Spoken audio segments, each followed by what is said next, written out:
Welcome to the Europe Conversation. My guest this week is Paschal Donohoe, Finance Minister of Ireland and President of the Eurogroup of Eurozone Finance Ministers. He says his country and several others are against the idea of a digital tax on the tech sector in response to Donald Trump's widespread tariffs, despite the fact that this is a very popular move in other countries like France.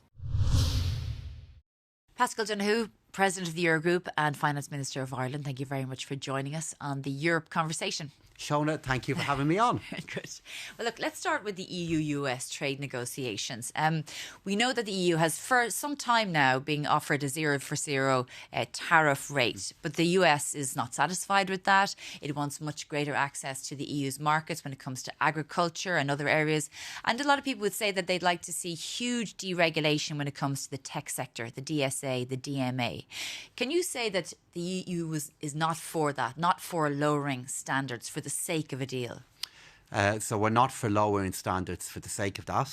And we do have to have a debate and an assessment within the European Union regarding our competitiveness and the degree to which decisions that we have taken may have contributed to our competitiveness declining, with an impact on our growth, the impact on the number of jobs we may create in the future. So through that prism, it is important that we assess the regulations that we have and whether they are proportionate. But while I am convinced that an agreement between the EU and US is in the best interests of both, I certainly would take great care for a degree of deregulation being part of such an agreement. So when you say competitiveness, then what could it look like without lowering standards, without reducing what's in the DSA and the DMA? What could it potentially look like in theory? So I think there's a few strands for what it could look like. It could look like the efforts that we have in relation to the exchange of goods and the tariff levels for that. And what the EU have outlined as zero for zero is a very ambitious, but I believe important recognition of the value of trade and how it could be driven further. It could also look like commitments that we would have to buy more from each other in particular areas. And it could also look at what we could do in terms of the mutual recognition of the standards that each other have. And while that is easily and better understood with regard to goods, it could play a role with regard to services. This is a relationship, as you know, that's worth billions of euros every single day. And any change at all, no matter how small, that eases with the flow of that exchange of goods and services on a daily basis, on an annual basis, could be worth a big improvement to both of us. We know that when the EU announced a couple of weeks ago its potential tariffs in the event that there's no negotiation led to, that digital services wasn't on that yet, but it potentially is on the table. Do you think that the reason why that's not there is because it's really a controversial part of the negotiations between the two sides? So I believe it is understood as a move that, if it were to be applied, could have larger spillover effects. It could at that point become difficult to look at what would be paths for further de-escalation, and it could make a trade relationship, that of which is obviously facing a very big challenge at the moment, face an even bigger one.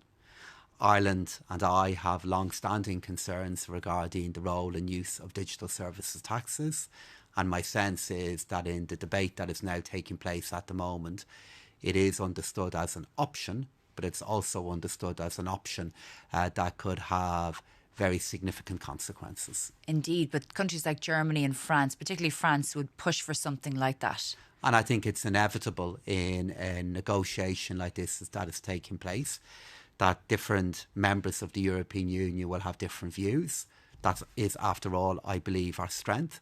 And what we will do is listen to each other and find a balanced outcome regarding options that we may need to take now and other options that we might need to consider in the future. But I think it is fair to say that there are a group of countries within the European Union that would have significant concerns regarding the use of DSTs and the spillover effects that it could have on the trade negotiations and the health of the economic flows between the EU and US. We know that the EU is also saying that regardless of what is the outcome of the next negotiations, it needs to seek stronger association with other markets, whether it's Canada and so on. But do you see there might be a renewal of the EU-China relationship as part of this? We have acknowledged that China can be a partner in many areas, but we've also acknowledged that in other areas they do pose challenges for the European Union. And I think that it continues to be the right balance. It is absolutely inevitable as we look at the unfortunate trade tension that is taking place between the US and the European Union. The European Union will look at other ways in which it can generate and deepen trade. We'll do that twofold. Firstly, through our own single market and our trade with each other. And secondly, looking elsewhere in the world and looking at deeper trading relationships that we can have there. I think it's important, however, to be realistic, to say that new trading agreements with other parts of the world, at least in the short term, aren't comparable to what we might be able to get out of the single market. On the broader issue around trade with the EU and other countries trying to dash to not quite make up, but in some ways get stronger trade links across the world, do you think that there's a fear that the issues around global warming, human rights and other elements that used to be part of the priorities of a trade deal, that they will just be eliminated, in the demand for making up for what we're losing out at the moment? So that risk is definitely there. And it is part of how the EU needs to be agile in responding back to a world that has changed so much. But we do have to stand by particular values and ways of engaging with the world that are important to us.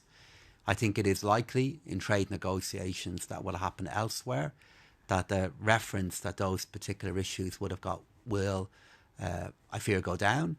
But in what we need to do here in the EU, I certainly want to still ensure they have a high value. And I believe we can do that, and I believe we should do that.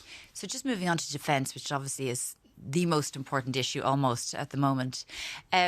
You very much supported common borrowing when it came to COVID, because obviously you saw the impact it was having across Europe. Do you support the same for this existential crisis? Do you support common borrowing for defence? I think in the time ahead, the most likely way in which further spending on defence will happen will be both at a national level in terms of the use of own national resources, and then secondly in the new framework that the EU have brought forward, where we would look at the use of the national escape clause where needed, and we would also look at new forms of lending to each other to help with new forms of spending. So where's the trade-off? Because the defence spending has to go way up, and does that mean you take it out of CAP, or where does it come from? Cohesion funding? So I think in the time ahead, national defence spending will continue to be the larger component of how we respond back to Europe's security needs. I hope and I expect from the discussions that I can see happening that will be happening in a more coordinated way that has happened in the past. And I also think it's likely that progress will be made in areas of procurement. Therefore, that means that if there is a defence dimension to the next MFF and the EU budget, I still think it's likely to be smaller than the national contribution that members make to their own security and the security of the EU.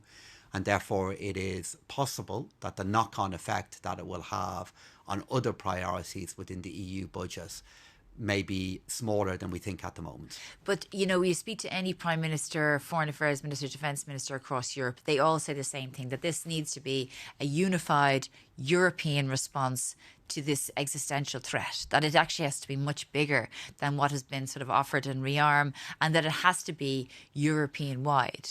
It's difficult to have that debate and not divorce us from the broader reality that firstly, we'll be negotiating a budget for the new European Union.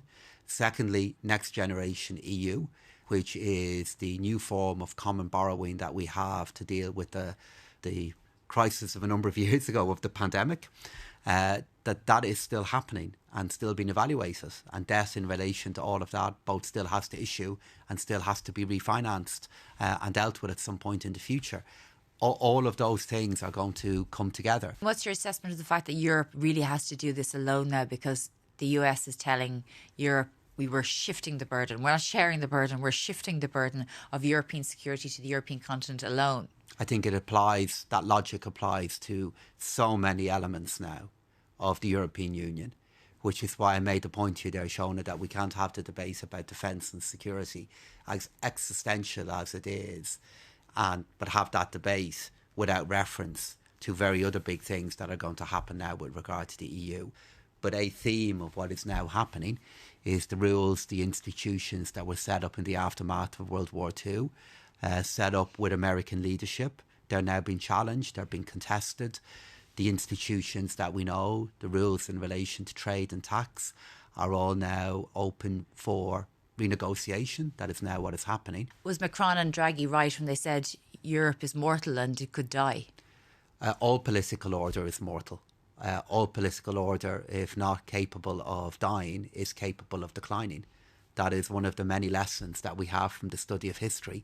The European Union is no different. If you believe progress is inevitable, you're on your way to seeing that progress decline. Okay, just finally, you're coming up to the end of your second term as president of the Eurogroup. You're running for a third term. Have other countries declared that they are going to run against you, or what's the situation? So no formal declarations have happened yet, but of course it's open to every country to decide do they want to put forward a candidate, or how do they want to vote. I'm really encouraged by the level of support that I have at the moment, but really all my focus is on completing my current mandate, which takes me all up to July, and then on the basis of my track record asking countries to continue to support me in that work. And we've a few weeks to go before we get to that point, and as we have just discussed, an awful lot can happen in a number of weeks in the world that we're in, but I am encouraged by the support I've currently received. Okay, well, Paschal Donohoe, Finance Minister for Ireland and President of the Eurogroup, thank you very much for joining us on the Europe Conversation. Thank you, Shona.